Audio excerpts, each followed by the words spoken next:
yan, good morning mga boss. Magandang araw po mga sir, mga master. Samahan nyo muli ako sa ating pag-check ng ating mga unit. So dito na naman tayo sa mga unit natin. Samahan nyo ako na mag-check at para makita natin kung ano yung status ng ating mga makina.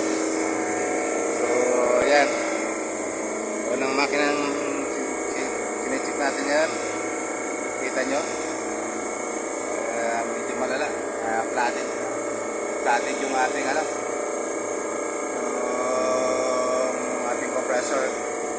So nag-yellow ating cylinder head. So dalawang cylinder head nag-yellow. Ito yung ating langis ay puting-puting.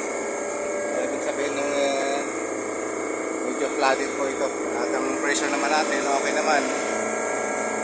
So kaya dito natin ito patatagalin at papatayin na natin ito mga sir, mga boss.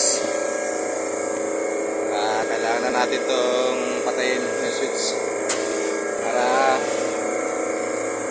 sigurado tayo na so hayaan lang natin yung heater nya na naka-on para uminit konti yung compressor. Then mamaya bawas tayo ng refrigerant kasi ito wala na mag-yellow, pero yung ating cylinder ay talagang puno na ng puno na ng yellow yung cylinder ng compressor natin. Ayan mga sir, so ayan, punong-puno po siya. So kailangan na natin gumawa ng action kaagad para hindi masira yung ating compressor. So gawa ito ng ating third party, so inasisan lang natin. Tayo, nakita na nga natin ngayong umaga. Ito na yung status ng ating compressor. So siguro hindi na natin ito patatagalin. Lusawin muna natin konti yung then saka tayo kainitin muna natin yung compressor. Maya bawas tayo ng refrigerant. So mamaya pakita ko sa inyo paano tayo magpabawas. At sigurado flat ito. Checkin muna natin yung ating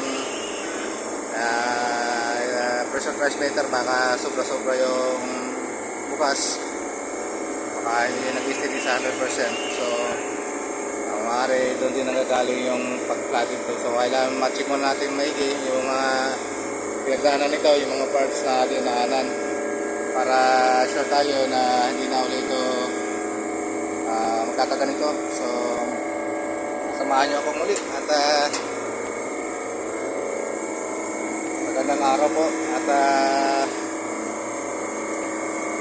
samahan ako sa at mga sir. So hanggang dito muna mga boss, medyo mainit na at kailangan na natin kumuha kagad ng corrective action nito. So ayan, hanggang dito muna at pinakita ko lang sa iyo yung robot na to para kung sakaling mangyari sa inyo, malaman ko rin kung ano yung immediate action na gagawin nyo kung sakaling ganito rin ang mangyayari. So paki-comment na lang po mga sir, mga boss, at paki-subscribe.